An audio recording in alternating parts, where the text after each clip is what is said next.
በአሁኑ ሰዓት በመካከለኛ ምስራቅና በቀጠናው እየታዩ ያሉ ጂኦፖለቲካ ለውጦች እጅግ ውስብስብና ፈጣን ናቸው። ታላላቅ መንግስታት ሲንቀጠቀጡ፣ የቀድሞ ወዳጆች ፊታቸውን ሲያዞሩና የታሪክ መጽሐፍ ትንቢቶች በዓይናችን ሲር ሲፈጸሙ እያየን ነው። ሳውዲ አረቢያ ለአሜሪካ ጀቶቿ በአየር ክልሏ እንዳይበሩ ከልክላለች። ኢራን የኢትዮጵያን የባህር በር ጥያቄ ተገቢ ነው ስትል ዛሬ ብቅ ብላለች። ሩሲያና ፈረንሳይ በአንድ ጎራ ቆመዋል። ለመሆኑ የሁሉ ትርምስ ኢትዮጵያን ወዴት ያደርሳታል? ዛሬ ያንዳንዱን ነጥብ በጥልቀት እንመረምራለን። የቀይ ባህር ማዕበልና የትንቢቱ መፈጸሚያ ሰዓት። ሰላም ጤና ይስጥልን። ይህ ኢትዮ ጂኦፖለቲካል ኒውስ ነው። እንደተለመደው ዛሬም እናንተን የሚያስደምሙ የሚያስገርሙ ጂኦፖለቲካል ዓለም አቀፍ ትንታኔዎችን ይዘናል። ሚያዝያ 7 2018 ዓ.ም የቀድሞ ወዳጆች ፊት ለፊት የተጋፈጡበትን የሺህ ዓመታት የታሪክ መጽሐፍ ትንቢቶችን በዓይናችን ስር የሚፈጸሙበት ልዩ የታሪክ ምዕራፍ ላይ እንገኛለን። ምድር እየተናወጠች ነው። ሳውዲ አረቢያ ለአሜሪካ የጦር ጀቶቿን የአየር ክልሏን ዘጋች። ፔትሮ ዶላር ዘመን ማክተሚያ ይሆን የሚል ጥያቄ አስነስቷል። ኢራን የኢትዮጵያን የባህር በር ጥያቄ በይፋ ደግፋለች። ይህ በቀጠናው ላይ ለተከሰተው ዲፕሎማሲያዊ የመሬት መንቀጥቀጥ ትርጉሙ ምንድን ነው የሚል ጥያቄም እዚህ ጋር ተነስቷል። በተባበሩት መንግስታት የጸጥታው ምክር ቤት ሩሲያ፣ ቻይናና ፈረንሳይ በአንድ ጎራ ቆመው አሜሪካን ተገዳደሩ። ከሁሉም በላይ ደግሞ ብዙዎች የማይቻል ብለው ያጣጣሉት የጥንቱ የእስራኤል ትንቢት የዛሬዋ ሩሲያ፣ ኢራንና ኢትዮጵያ ስትራቴጂካዊ ጥምረት ውስጥ መልክ እየያዘ ይሆን? ከሞስኮ እስከ ቴሄራን፣ ከሪያድ እስከ አዲስ አበባ የተዘጋጀውን ይህ አዲስ የኃይል አሰላለፍ ኢትዮጵያን በቀይ ባህር ላይ ወደ ነበራት የታሪክ የበላይነት ይመልሳት ይሆን ወይስ ወደማይመለስ የታላላቅ ኃያላን ጦርነት ውስጥ ይከታታል? ዛሬ እያንዳንዱ ነጥብ በጥልቀት እንተነትናለን። ከፖለቲካው ጀርባ ያለውን ምስጢር፣ ከትንቢቱ በስተጀርባ ያለውን እውነት ፍንትው አድርገን እናሳያቸዋለን። ሳይረፍ ተቀላቀሉ። ወደ ትንታኔው እንለፍ። እስከ መጨረሻው ድረስ አብራችሁን ቆዩ። ይህን መረጃ ስታዳምጡ ላይክ ማድረጋቸውን አትርሱ። ወደ ትንታኔው አለፍንም። አዘጋጅቼ ያቀረብኩላችሁ ከኢትዮ ጂኦፖለቲካል ኒውስ የዩቲዩብ ቻናል ጋር ተስፋም ጥበብ ነኝ።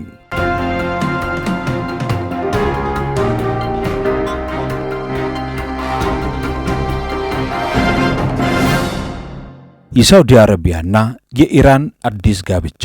ሳውዲ አረቢያ ከቅርብ ጊዜ ወዲህ ከኢራን ጋር የነበራት የሻከረ ግንኙነትን በማለስለስ ላይ ትገኛለች። ሚያዝያ 5 ቀን 2026 የወጡ መረጃዎች እንደሚያሳዩት ሳውዲና የተባበሩት አረብ ኤምሬት የአየር ክልላቸውን በመጠቀም ወደ ግዛታቸው የሚመጡ የሚሳኤልና የድሮን ጥቃቶችን እየመከቱ ነው። ሳውዲ አሜሪካ የአየር ክልሏን ለጦርነት እንዳትጠቀም መከልከሏም ሀገሪቱን በኢራንና በአሜሪካ መካከል ለሚካሄደው ግጭት ገለልተኛ ለመሆን የራሷን ደህንነት ለመጠበቅ የምታደርገው ጥረት ተደርጎ ይወሰዳል። የሳውዲ አረቢያ የአየር ክልከላ የፔትሮ ዶላር ዘመን ማክተሚያ ሊሆን ይችላል የሚል ጥያቄም እየተነሳ ነው። ሳውዲ አረቢያ አሜሪካን የአየር ክልሏን እንዳትጠቀም መከልከሏና ተራ የዲፕሎማሲ ሰጣ ገባ አይደለም። ይህ የሳውዲ ብሔራዊ ደህንነት ስትራቴጂ ሙሉ ለሙሉ መቀየሩን ያሳያል። የብሪክስ ተጽዕኖ እዚህ ጋር ይኖር ይችላል ተብሎም ይታሰባል። ሳውዲ አረቢያ የብሪክስ አባል መሆኗን ተከትሎ ከምዕራባውያን ይልቅ ከቻይናና ሩሲያ ጋር ያላትን ኢኮኖሚያዊና የደህንነት ትስስር እያደገ መጥቷል። በተለይ የራዕይ 2030 ዕቅድን ልዑል መሐመድ ቢን ሳሊማን ሀገራቸው የዓለም የቱሪዝምና ኢንቨስትመንት ማዕከል ለማድረግ ሰላም ይፈልጋሉ። ከአሜሪካ ጋር ወግነው ኢራንን መምታት ማለት የሳውዲ የነዳጅ ማጣሪያዎችና ዘመናዊ ከተሞች በኢራን ሚሳይሎች እንዲወድሙ መፍቀድ ማለት መሆኑን ይህ ጦርነት በሙሉ ኃይል አሳይቷታል። በዚህ የጂኦፖለቲካ አሰላለፍ የምንመለከተው አባይት ጉዳይ የሩሲያ የቻይናና ፈረንሳይ የጋራ ግንባር በተባበሩት መንግስታት ድርጅት መታየት ነው። በተባበሩት መንግስታት የጸጥታው ምክር ቤት አሜሪካ በኢራን ላይ ወታደራዊ እርምጃ ለመውሰድ ያቀረበችው ውሳኔ ሀሳብ በሩሲያ በቻይናና ፈረንሳይ ተቃውሞ ገጥሞታል። ፈረንሳይ ከአውሮፓ ሀገራት መካከል ተለይታ የአሜሪካን ወታደራዊ አማራጭ መቃወም በምዕራባውያኑ መካከል ያለውን መከፋፈል ያሳያል። ሩሲያ በበኩሏ በአደባባይ የሰላም አማላጅ መስላ ብትቀርብም ኢራን የአሜሪካን የጦር ጀቶች ኤፍ-15ንና ኤ-10ን ለመምታት የሩሲያን ቴክኖሎጂ እየተጠቀመች እንደሆነ የሚገልጹ ዘገባዎችን ብቅ ብለዋል። የሩሲያ የኢራን ጥምረት የዩክሬን ጦርነት በመካከለኛው ምስራቅ ሲደገም የሚያሳይ የበቀል ሜዳ ሆኖላታል የተባለው የአሜሪካ የጦር ጀቶች በሩሲያ የጸረ አየር መከላከያ ቴክኖሎጂ መመታታቸው አሜሪካ ከሁለተኛው የዓለም ጦርነት ወዲህ ያላትን ፍጹም የአየር ላይ የበላይነትን ጥያቄ ውስጥም አስገብቶታል። በተለይ የቴክኖሎጂ ልውውጥ ነው። ኢራን ለሩሲያ በዩክሬን ጦርነት የሚረዱ ሻሄድ ድሮኖችን ስታቀርብ ሩሲያ በምላሿ የላቁ የስኮይ የጦር ጄቶችንና የኤስ-400 የሚሳኤል መከላከያ ስርዓቶችን ለኢራን አስታጥቃለች ነው የሚባለው። የውክልና ጦርነት ስንመለከት ሩሲያ አሜሪካን በቀጥታ ሳትጋፈጥ በኢራንና በሌሎች አካባቢዎች ታጣቂዎች በኩል የአሜሪካን ወታደራዊና ኢኮኖሚያዊ አቅም በማዳከም ላይ ትገኛለች።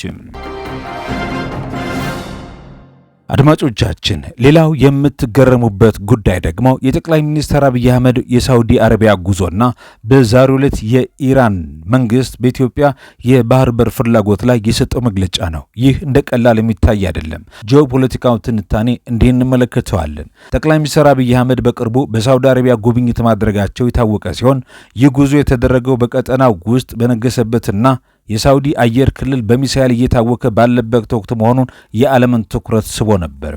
ይህ ኢትዮጵያ በሳውዲ አረቢያ በኩል ያላትን የኢኮኖሚና የዲፕሎማሲ ፍላጎት ለማስጠበቅ ያደረገችው ጥረት እንደሆነ ይገመታል። የኢራን የኢትዮጵያ የባህር በር ጥያቄ መደገፍ ደግሞ ሌላ ጂኦፖለቲካል ትኩሳትና ሌላ ክብሪት የተጫረበት ጂኦፖለቲካል አሰላለፍ ሆኗል። ኢራን በኢትዮጵያ ባላት አምባሳደር አሊ አክባር ሬዛይ አማካኝነት ኢትዮጵያ የባህር በር ለማግኘት የምታደርገውን ጥረት ተገቢና ለቀጠናው መረጋጋት ወሳኝ መሆኑን በይፋ ገልጻለች። ይህ ድጋፍ የመጣው ኢራን ከምዕራባውያን ጋር ባለችበት ፍጥጫ ወቅት በመሆኑ ኢትዮጵያ በቀጠናው ያላትን የጂኦፖለቲካ ክብደትና ጋር የመፈለግ ፍላጎትን ያሳያል። በአጠቃላይ የጠቅላይ ሚኒስትር አብይ አህመድ ጉዞና የቀይ ባህር ጂኦፖለቲካ ዓለም አቀፍ ትኩረት የሳበ ሆኗል። በመካከለኛው ምስራቅ እሳት እየዘነበ ባለበት ሰዓት የኢትዮጵያ መንግስት ከፍተኛ ባለስልጣናት ወደ አካባቢው ማምራታቸው የኢትዮጵያን ስትራቴጂካዊ ተፈላጊነት በጉልህ የሚያሳይ ነው። በተለይ ቀይ ባህርና የኢትዮጵያ ደህንነትን ስንመለከተው በመካከለኛው ምስራቅ የሚፈጠር ማንኛውም የጸጥታ መደፍረስ ቀጥተኛ ተጽዕኖ በቀይ ባህርና በኤደን ባህረ ሰላጤ ላይ ነው። ኢትዮጵያ ይህንን የውሃ መስመር ደህንነት ለመጠበቅና የራሷን ኢኮኖሚ ጥቅም ለማረጋገጥ ከሀያላኑ ጋር የቅርብ ዲፕሎማሲ ስራ እየሰራች ነው።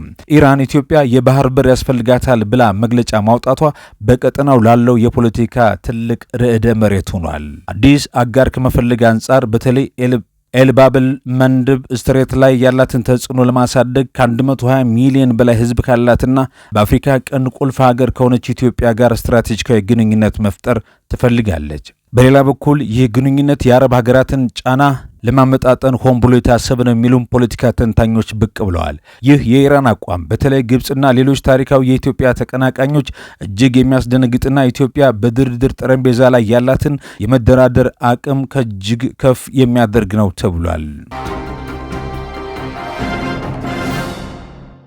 አሁን ያለው የመካከለኛው ምስራቅ የፖለቲካ ትርምስ ከመጽሐፍ ቅዱስ ትንቢትና ከፋርስ አንጻር ያለውን ትንታኔ ደግሞ እናስደምጣቸው። በመጽሐፍ ቅዱስ ትንቢት ለምሳሌ በትንቢተ ሕዝቅኤል 38 ላይ ፋርስ፣ ኢራን፣ ኢትዮጵያን፣ ኩሽና ሩሲያን ማጎግ በአንድ ወገን ተሰልፈው የሚመጣውን ታላቅ ግጭት የሚያሳይ ጥቅሶች እንዳሉ ብዙዎች ያነሳሉ። አሁን ያለው የጂኦፖለቲካ አሰላለፍ ኢራን፣ ሩሲያና ኢትዮጵያ በተለያዩ ዲፕሎማሲያዊ ጉዳዮች መቀራረባቸው ለትንቢት ተርጓሚዎች ትልቅ መነጋገሪያ ሆኗል። እነዚህ የፖለቲካ ትርምሶች በመጽሐፍ ቅዱስ የጎግና ማጎግ ጦርነት ሕዝቅኤል 38 ተብሎ ከተነገረው ትንቢት ጋር መገጣጠማቸው ክስተቱ ይበልጥ ምስጢራዊና አስፈሪ ያደርገዋል። የጥንቷ ፋርስ፣ ኢራንና ኢትዮጵያ፣ ምስራቅ አፍሪካም በዚህ ታላቅ የታሪክ ማዕበል ውስጥ የራሳቸው ድርሻ እንዳላቸው ተመዝግቧል። የዛሬው ጂኦፖለቲካ አሰላለፍ የዘመናት የታሪክና የእምነት ትርክት ውጤት መሆኑንም ያሳያል። ዓለም አቀፍ አሰላለፍ ከምዕራባውያን አሜሪካ ቁጥጥር ወጥቶ ወደ ብዙ ኃይሎች ወይም መልቲ ፖላር እየተቀየረ ሲሆን ኢትዮጵያም በዚህ ለውጥ ውስጥ የራሷን ብሔራዊ ጥቅም ለማስከበር በዲፕሎማሲ መስመር ላይ ትገኛለች። ትንቢቱን በዝርዝር እንመልከተው። ይህ ርዕስ የታሪክን ምስጢር ከትንቢት መነጽር ጋር የሚያዘምር ነው። በዚህ ትንታኔ ውስጥ ሕዝቅኤል 38 ላይ የተጠቀሰው የጎግና ማጎግ ጦርነት መሰረት በማድረግ የሩሲያ ኢራንና ኢትዮጵያ ስሞች እንዴት በትንቢቱ ውስጥ እንደተቀመጠ እንመልከት። የቅዱሱ መጽሐፍ ትንቢትና የዘመናችን ጂኦፖለቲካ። ዛሬ የምንመረምረው ጉዳይ ከፖለቲካ ተንታኞች ስሌት አልፎ ከሺህ ዓመታት በፊት ወደ ተጻፈ ጥንታዊ የትንቢት መጽሐፍ ይወስደናል። ሩሲያ፣ ኢራንና ኢትዮጵያ በዓለም የኃይል ሚዛን ውስጥ በአንድ ጎራ መቆማቸው አጋጣሚ ነው ወይስ በትንቢት የተነገረለት የታሪክ መገጣጠም? ዛሬ በሕዝቅኤል ትንቢት ከስር መሰረቱ እንፈትሻለን። ሩሲያ ሮሽ ማጎግ የሰሜኑ ታላቅ ኃይል። በትንቢተ ሕዝቅኤል ምዕራፍ 38 ቁጥር 2 ላይ እንዲህ ይላል፣ የሰው ልጅ ወይ ፊትህን በማጎግ ምድር ባለው በሞሳህና በቶቤል ዋና አለቃ በጎግ ላይ አድርግ። ታሪካዊ ፍቹ የመጽሐፍ ቅዱስ ምሁራን ሩሽ ማለት የዛሬዋ ሩሲያ እንደሚወክል ይስማማሉ። ሞሳህ ወይም ደግሞ የሞስኮ፣ ቶቤል ደግሞ የቶቦልስክ ግዛት ተብሎ ይተረጎማል። የዛሬው ፖለቲካ ሩሲያ ዛሬ በሰሜን በኩል የአሜሪካና የምዕራባውያንን የበላይነት የምትፈታተን ታላቅ ሀያል ሆና ብቅ ብላለች። ትንቢቱ እንደሚለው ሩሲያ ወይም ጎግ በጦር መሳሪያ የታጠቁ ግዙፍ ብሔራዊ መርታ ወደ መካከለኛው ምስራቅና እስራኤል ምድርም እንደምትመጣ ተነግሯል። ሁለተኛው ኢራን ወይም ፋርስ የጥንቷ ታማኝ አጋር። ትንቢቱ በመቀጠል እንዲህ ይላል። ፋርስ፣ ኢትዮጵያና ፑት ከእነርሱ ጋር ናቸው። ሁሉም ጋሻና የራስ ቁር የያዙ ናቸው። ቁጥር 5 ላይ በትንቢተ ሕዝቅኤል ተቀምጧል። ታሪካዊ ፍቹን ስንመለከት ፋርስ ማለት ፐርዣ ማለት ያሁኗ ኢራን ነች። እስከ 1935 ድረስ ሀገሪቱ ፋርስ በሚል ስም ትጠራ እንደነበርም ይታወሳል። የዛሬው ፖለቲካ ስናመጣው ደግሞ ኢራን ዛሬም ከሩሲያ ጋር ያላት ወታደራዊና ስትራቴጂካዊ ግንኙነት እጅግ የጠነከረ ነው። በዩክሬን ጦርነት፣ በመካከለኛው ምስራቅ ውጥረትና በአየር ኃይል ቴክኖሎጂ ኢራን ከሩሲያ የአንድ ሳንቲም ሁለት ገጽታዎች ሆነዋል። ይህ የታሪክና የትንቢት መገጣጠም በቀላል አይታለፍም። በሶስተኛ ደረጃ የምንመለከተው በመጽሐፍ ቅዱሱ የሀገራችን ኢትዮጵያ የተጠቀሰችበት መንገድ ነው። ኢትዮጵያ ኩሽ፣ የቀይ ባህርና የአፍሪካ ቁልፍ ቦታ። አድማጮች፣ ትልቁ ጥያቄ ያለው እዚህ ጋር ነው።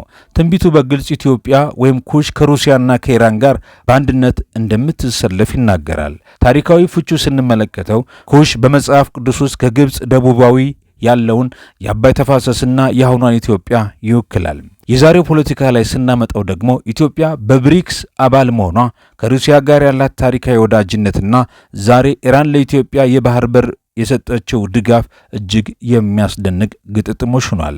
ለምን አንድነቱን ብለን ስንጠይቅ ደግሞ ኢትዮጵያ የኢኮኖሚክ ነጻነቷን ለማግኘትና በቀይ ባህር ላይ ተጽዕኖ ለማሳረፍ ምዕራባውያንን ጫና መቋቋም የግድ ይላታል። ለዚህም ነው ከሩሲያና ከኢራን ጋር ያላትን የጥቅም መገጣጠም ከትንቢቱ ጋር የሚመሳሰለው። ወደ የትኛው የታሪክ ምዕራፍ እየተጓዝን ነው? ይህ ጥያቄ ነው። አድማጮች፣ የታሪክ ምሁራን እንደሚሉት ጂኦፖለቲካ ጥቅምን ይከተላል፣ የመጽሐፍ ቅዱስ ትንቢት ደግሞ የወደፊቱን ያሳያል። ዛሬ ሩሲያ፣ ኢራንና ኢትዮጵያ በአንድ የፖለቲካና የኢኮኖሚ መስመር ላይ መቆማቸው አጋጣሚ ነው ወይስ ሺህ ዓመታት የቆየው ትንቢት በዓይናችን ስር የተፈጸመ ነው?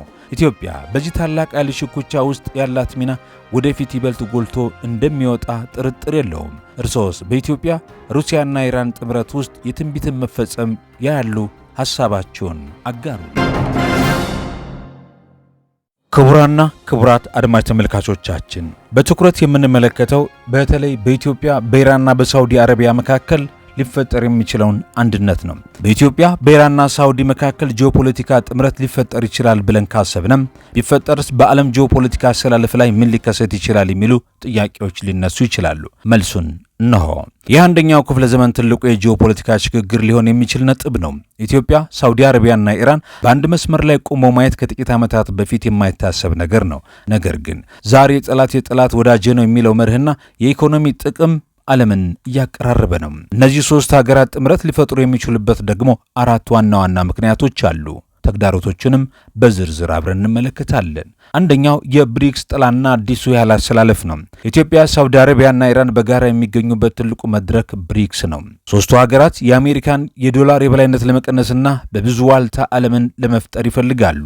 ሳውዲ አረቢያ ለኢትዮጵያ ግዙፍ የኢንቨስትመንትና የነዳጅ ምንጭ ስትሆን፣ ኢራን ደግሞ የቴክኖሎጂና ወታደራዊ ድጋፍ ፍላጎት አላት። ኢትዮጵያ በበኩሏ ለሁለቱም ሀገራት ሰፊ የግብርና ምርትና የሰው ኃይል ምንጭ መሆንም ትችላለች። በሁለተኛ ደረጃ ሶስቱን ሀገራት አንድ ሊያደርግ የሚችለው ተብሎ የተቀመጠው ሐሳብ የቀይ ባህርና የባብል ኤል መንደብ ቁልፍ ቦታ ነው።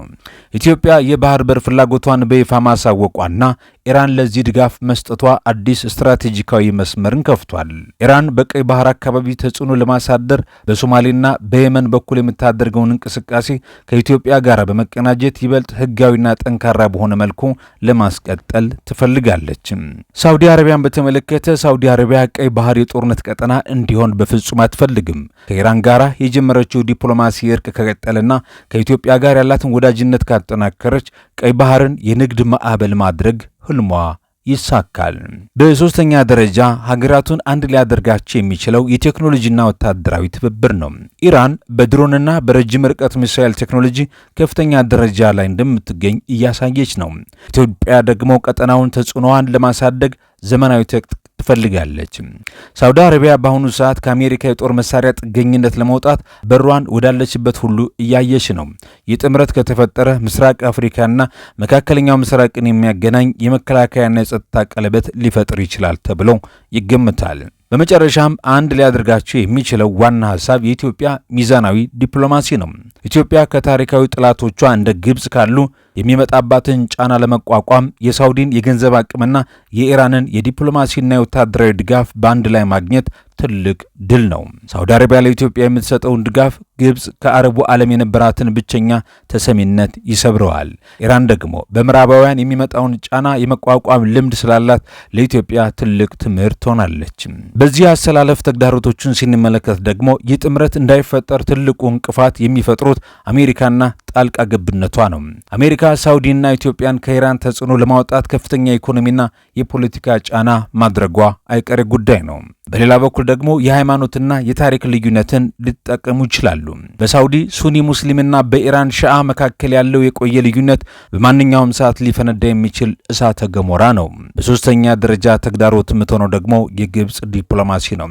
ግብጽ ይህ ጥምረት እንዳይሳካ በአረብ ሊግ በኩል ከፍተኛ ስራ ትሰራለች ተብሎ ይጠበቃል። በአጠቃላይ ዓለም በግጭት ውስጥ ብትሆንም ጥቅምን መሰረት ያደረጉ አዳዲስ ወዳጅነት እየተፈጠረ ነው። ኢትዮጵያ፣ ሳውዲና ኢራን ጥምረት ከተሳካ የምስራቅ አፍሪካና የመካከለኛው ምስራቅ ፖለቲካ ለዘላለም ይቀይራል። ኢትዮጵያ በቀይ ባህር ላይ ያላትን ህልም እውን ለመሆኑ እንደ ትልቅ እርምጃም ትቀርባለች ተብሎ ይጠበቃል።